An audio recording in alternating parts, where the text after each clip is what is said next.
My name is Marcus Hale. I'm 41 years old. I've always been the kind of man who keeps to himself, quiet, steady, not one to meddle. I work in cybersecurity, live 2 cities over from my younger sister Ellie. And until this happened, I thought I knew what family meant. I thought I understood boundaries, respect, and staying out of another man's household. But what I saw that night changed everything I believed about loyalty. I wasn't supposed to be at her house. Ellie had texted me earlier in the week, saying she was getting close to her due date, and I promised I'd come by soon with the crib we'd been building together. Life got in the way. Deadlines stacked up, and I figured her husband's family had it all handled. They always said they would take care of everything when the baby came. That Friday night, though, something didn't sit right with me. I don't know why I drove across town without calling. I just did. Some part of me knew something was wrong. The porch light was off. Her car was in the driveway, but no other vehicles. I knocked. Nothing. Then I heard a faint thud inside. I pushed the door open. She hadn't locked it. And there she was, on the living room floor, curled into herself, soaked in sweat, barely able to speak. My sister was in labor, alone. No husband, no family, just me, and I was already too late for the comfort she should have had hours ago. I dropped to my knees beside her. "Ellie," I whispered, heart pounding in my ears. She reached for my hand with weak fingers. "They're not here," she breathed. "They left this morning, said they needed a break before the baby came." My stomach twisted. She looked so small, so broken when she added, "I called them, I begged. They said I was just being dramatic." I pulled out my phone and dialed her mother-in-law. When she answered, her voice was casual, like nothing in the world was wrong. "Marcus," she chirped, "is everything okay?" I told her Ellie was in labor on the floor. She laughed. "She always overreacts. She's fine. We'll be back Sunday." Then she hung up. No concern, no guilt, just a sharp click, like I'd interrupted a spa appointment. That was the moment I felt something shift in me. I'd spent my life being neutral, respectful, but this was not family. This was abandonment. I carried Ellie to the car and drove like a man possessed to the nearest hospital. And just before she passed out in the passenger seat, she squeezed my wrist and whispered something that didn't make sense until later. "Marcus, check the bag." The hospital staff rushed her in the moment we arrived. I wasn't prepared to see my sister wheeled away like that, frightened, alone, whispering my name under shallow breaths. I sat in that cold waiting room, fists clenched on my knees, staring at the overnight bag she'd thrown together, left half zipped on her passenger seat. My hands hovered over it for a moment before I finally opened it, still hearing her voice in my mind. "Check the bag." At first, it looked normal. A robe, baby clothes, phone charger. But beneath it all, tucked into a side compartment, was a small navy blue notebook frayed at the corners, with a hospital band wrapped around the cover. I opened it, and what I found inside made my stomach tighten. Each page was dated and handwritten by Ellie. It was a log, a record of pain, of neglect, of fear. Every doctor's appointment she went to alone. Every cruel comment, every time they dismissed her worries or told her the baby wasn't their responsibility. One entry burned into my mind. March 3rd. His mother said if I can't handle pregnancy, maybe I wasn't ready for motherhood. I cried in the guest room for 3 hours while they watched TV downstairs.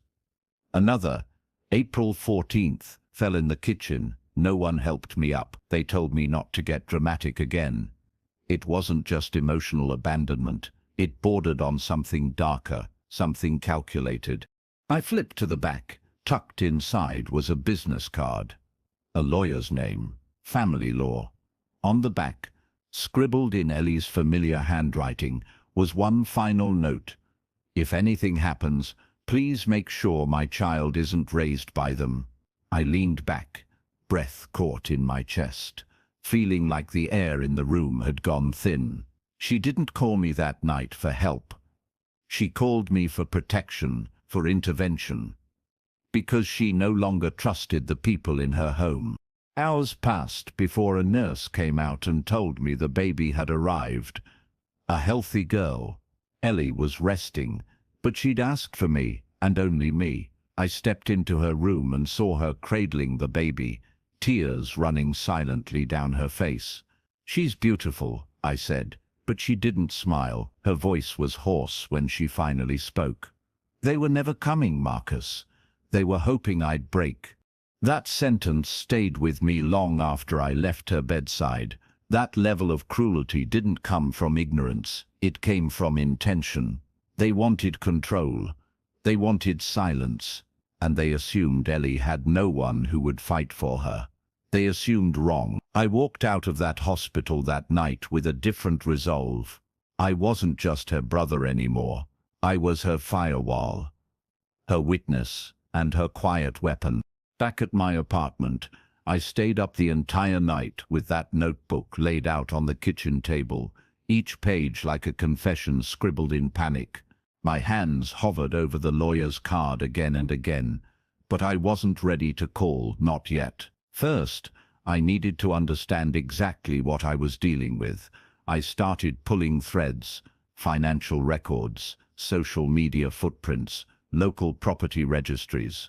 I had spent nearly 2 decades building systems to catch cyber criminals. Now, I was turning those skills inward on a family that pretended to love my sister while quietly dismantling her spirit.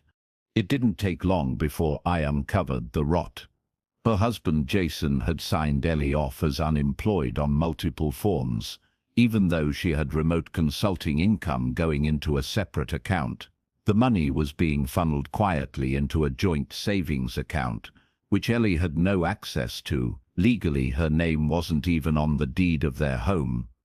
Despite paying bills and buying groceries, she had been cut out of her own life, piece by piece. The part that chilled me most wasn't the deception, it was the timing. The vacation they'd taken, it wasn't a break, it was a strategy. I found a text string between Jason and his mother, one he had forgotten to delete from his cloud sync. "Let her go through it alone," his mother wrote. "If she falls apart, we have grounds for custody later." I stared at that line for nearly an hour. Grounds for custody. They didn't just leave her during labor. They were trying to build a case against her. I made 3 encrypted backups of everything, printed copies, timeline charts. I wanted no holes in what I was building. This wasn't about confrontation, it was about precision. Ellie didn't need a dramatic rescue. She needed a clean exit strategy, one they couldn't see coming. I reached out to the lawyer on the card. Her name was Dana Meeks, and when I explained who I was and what I had found, there was a long pause on the other end. Then she said, "Ellie's been trying to leave quietly for 6 months. You just handed her the key." Dana moved quickly. Restraining orders, emergency custody protection, and legal steps to freeze assets, all initiated without a single word to Jason's family. Ellie signed everything from her hospital room, hands trembling but face calm. "They won't see this coming," she whispered. I nodded. But inside I was already 5 moves ahead. They had built a chessboard, assuming Ellie was a pawn, but she had a brother, and I wasn't playing their game. I was ending it. By the time Jason returned from vacation with his family, holding takeout and sunglasses still perched on his head, he found an empty house and a single envelope on the counter. Inside was a legal notice, a court date, and one chilling sentence Ellie had written herself. "You left me to bleed alone. Now you'll answer for it in full light." Jason's arrogance didn't crack right away. At first, he tried calling me once, then 7 times in a row. I didn't pick up. Then came the texts. They started passive. "Where's Ellie? Why are you involved?"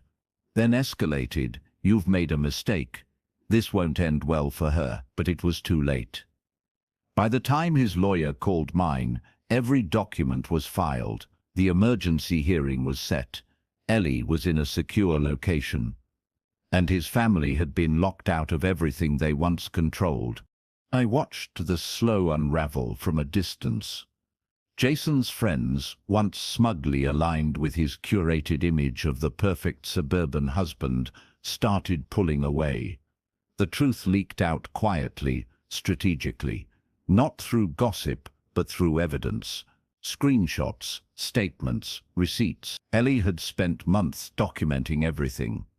My job had simply been to sharpen her truth into something undeniable, something that would stand in front of a judge and speak louder than any manipulative charm Jason thought he still had.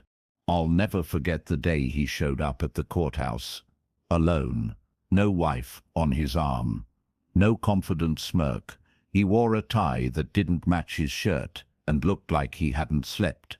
His family wasn't there either, probably still on vacation or hiding behind lawyers. In that courtroom, Ellie sat tall beside Dana, her body still healing, but her voice unwavering. She told the judge the truth, not theatrically, not with vengeance, but with calm, heartbreaking clarity.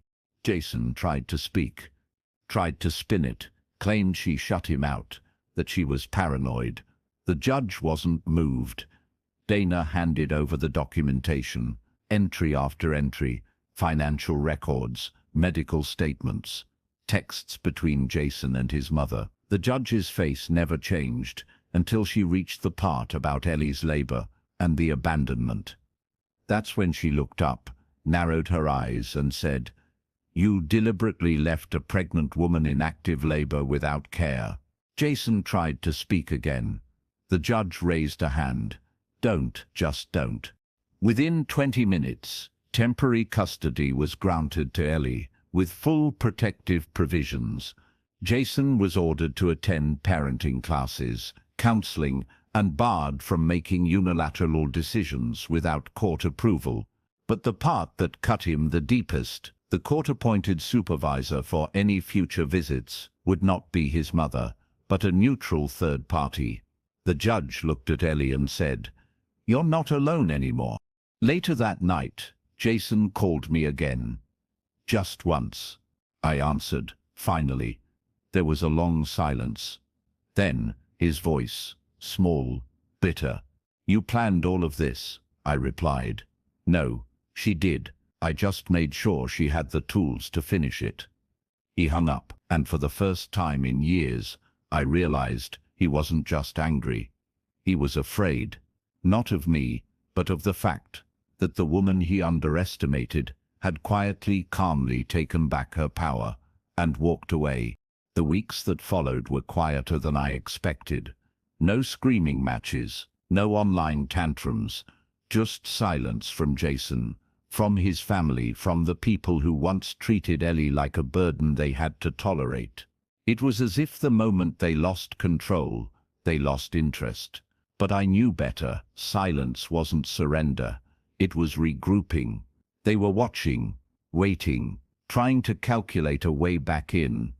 But by then, Ellie had already closed every door and sealed every crack. She moved into a modest apartment, not far from mine. I helped her set it up between feedings and court check-ins. Every photo we hung, every drawer we stocked, it all felt like stitching her life back together, not from scratch, but from ashes. The baby, Rose, never knew the chaos she'd been born into. She just giggled and curled her tiny fingers around Ellie's thumb like nothing else mattered, and maybe, to Ellie, nothing else did. She'd built peace from the rubble, and not once did she mention revenge. But I thought about it often, not out of bitterness, but clarity. I remembered every moment Jason's family cooed over Ellie in public and criticized her behind closed doors. I remembered the way his mother called her fragile, emotional, a girl who didn't understand real motherhood. I remembered how they used kindness as a leash and tradition as a cage. They wanted a puppet, not a person. And when Ellie stopped dancing, they turned their backs like she was disposable. What they didn't count on was someone quietly watching from the shadows. Me, the brother they always saw as background noise. Not flashy, not confrontational, just present. That was my power. I saw everything they missed, the cracks in their story, the lies they told too often, and I never raised my voice. I just documented it, saved it, filed it, because the best kind of justice isn't loud, it's silent, surgical, permanent. Jason showed up once more, unannounced, at the apartment. Ellie didn't answer the door. She didn't have to. I was already standing at the end of the hallway. I didn't threaten him. I didn't speak. I just looked at him, and something in his posture folded. His shoulders sagged. He mumbled something about just wanting to see the baby, then turned and left. No argument. No drama, because deep down he knew his access was no longer earned by blood or marriage. It was earned by respect, and he had none left. Later that night, Ellie looked at me and said something that stuck. "You didn't save me, Marcus. You reminded me I was worth saving." And maybe that was the greatest revenge of all. Not the court orders or custody terms, but watching a woman who had once been buried under someone else's control finally breathe free air and never look back. The final hearing wasn't dramatic. No slammed doors, no last-minute speeches, just signatures, silence, and a legal declaration that Ellie had full custody. With Jason's visitation rights reduced to supervised meetings only pending psychological evaluation. The judge called the arrangement protective stability. I called it justice. Ellie walked out of the courtroom with Rose cradled against her chest, her steps slow but steady. She didn't cry. She didn't smile. She just exhaled like she'd been holding her breath for years. The storm had passed, but the wreckage still lingered in small, quiet ways. Nights when Ellie jolted awake from dreams she couldn't explain. Days when she flinched at sudden knocks. But healing isn't a moment, it's a rhythm. And each time Rose smiled, each time Ellie laughed at something silly on TV, I saw it returning, her sense of safety, her softness, her strength. It wasn't loud or defiant. It was dignified, calm, and rooted, like she finally remembered who she was before they tried to erase her. As for Jason's family, they faded into a distant blur. No apologies, no letters, just cold absence, which suited Ellie just fine. They had written her off long ago, assuming she'd never rise. Now, her life existed outside their reach.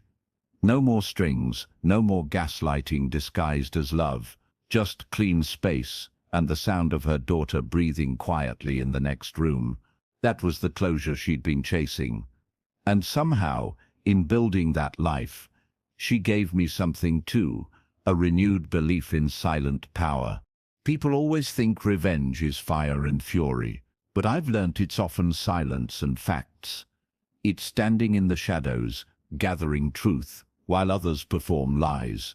It's showing up when no one expects you. It's hearing someone whisper, "Check the bag," and knowing that inside it isn't just a call for help, but a key to everything. Ellie never wanted to destroy them. She just wanted to stop being destroyed, and when she finally did, she did it with grace. I've since gone back to my normal routines. Long hours, quiet evenings. My world didn't change loudly, but it deepened. I see things now that I didn't before.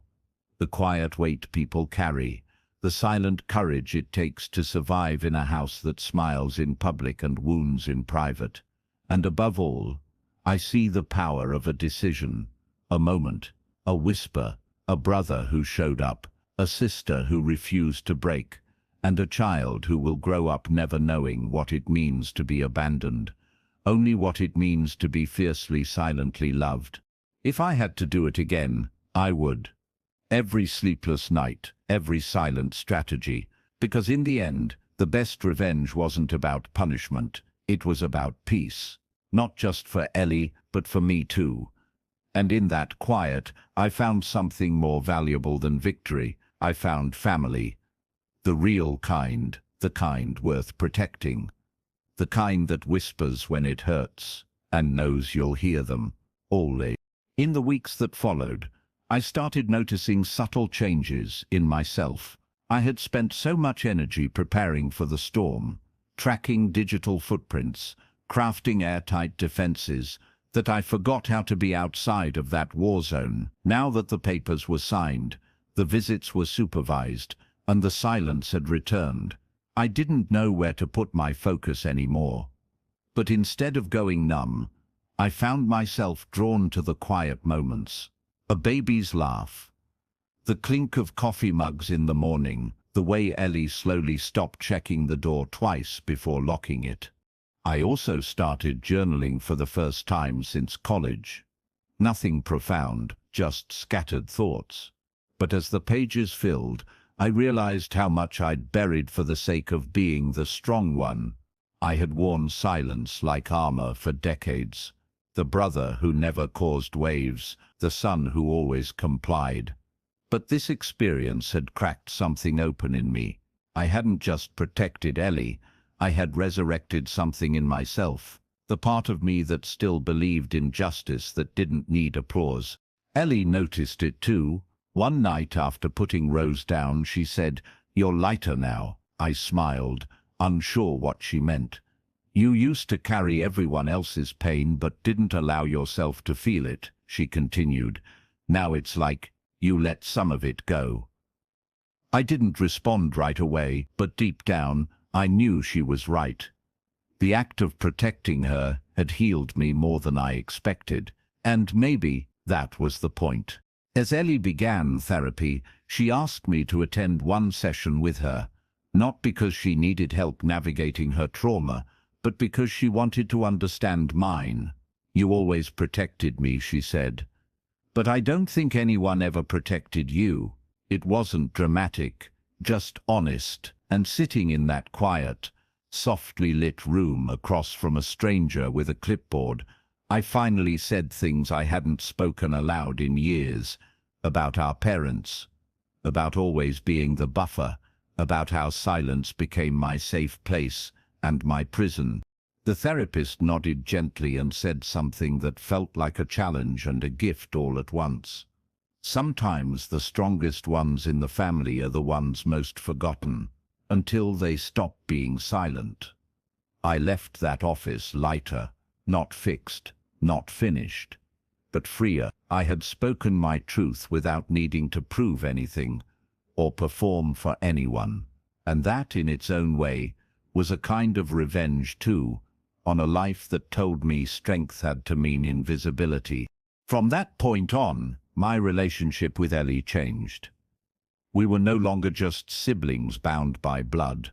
We were co-survivors of a quiet war, and now, as we sat side by side rebuilding something safer and stronger, I realized we weren't just recovering from betrayal, we were rewriting the rules of family, of safety, of what it means to show up for someone and mean it with your whole being.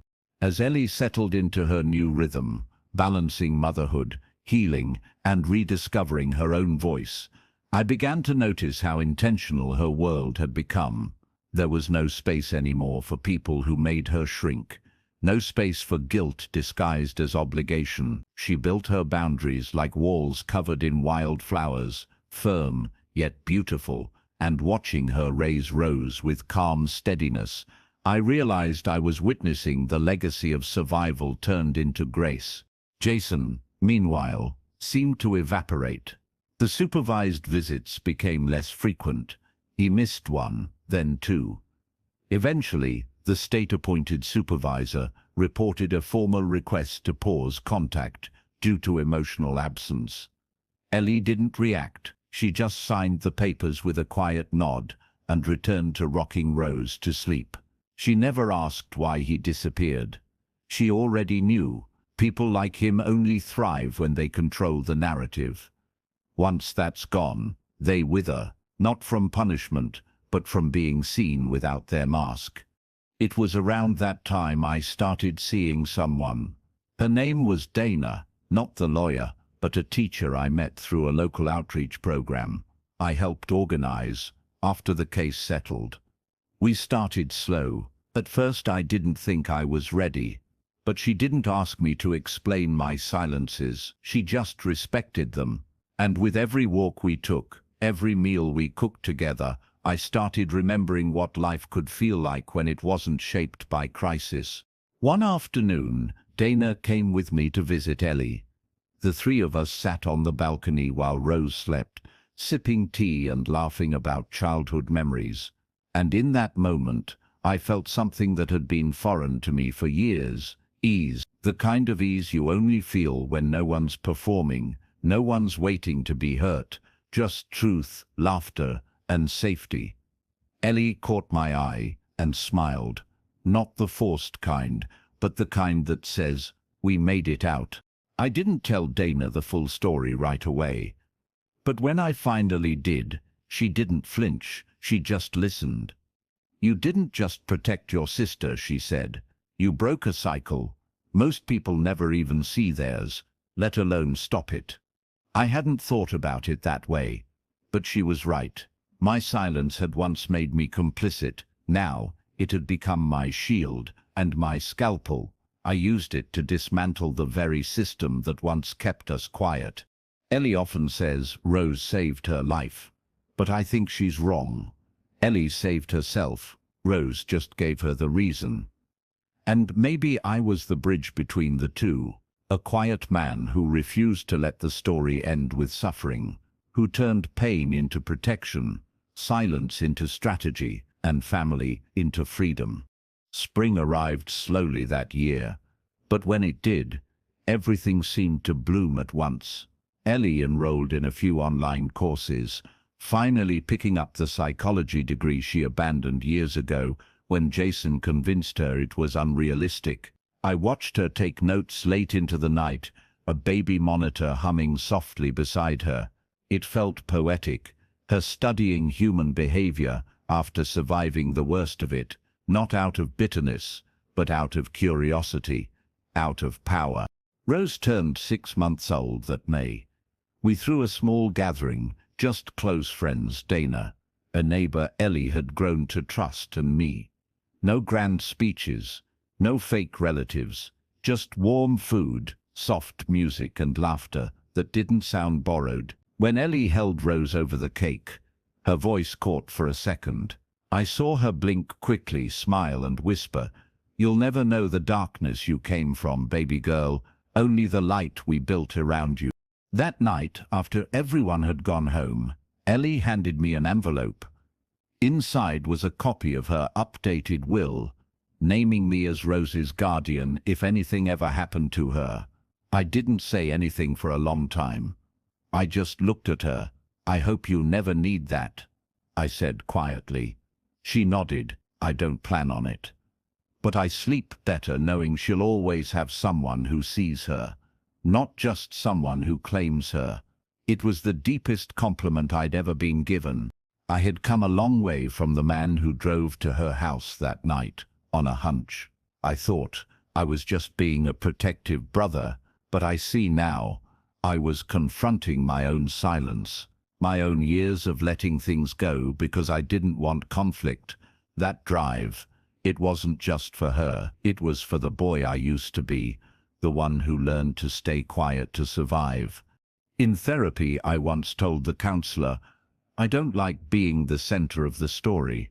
She asked, "Why not?" And I didn't have an answer. But now I think I do. It's because I've spent most of my life orbiting other people's needs, stepping in only when the house was burning, never asking for anything back. But that's not balance, that's erasure. And somewhere between saving Ellie and being trusted with Rose's future, I started learning how to take up space again. People talk a lot about heroes, the dramatic ones, the ones who storm in with speeches and fists. But I think the real ones are quieter. They knock once. They carry bags. They sit through the hard parts without needing to be thanked, and when the time comes to choose between silence or justice, they don't choose noise, they choose truth. And truth, spoken with care, can dismantle entire legacies of harm. I never saw Jason again after the third missed visit. The court revoked his temporary privileges, and eventually he stopped filing appeals. From what I heard, through a mutual acquaintance, he moved out of state. Something about a new job, a fresh start. But the truth is, men like him don't start over. They just change zip codes and find a new stage. Still, I didn't waste energy hoping for karma. That's the trap. You don't heal by waiting for your enemies to lose. You heal by refusing to let them keep a piece of you. Ellie and I started volunteering together at a shelter for women and children. Nothing flashy, just showing up on weekends, sometimes helping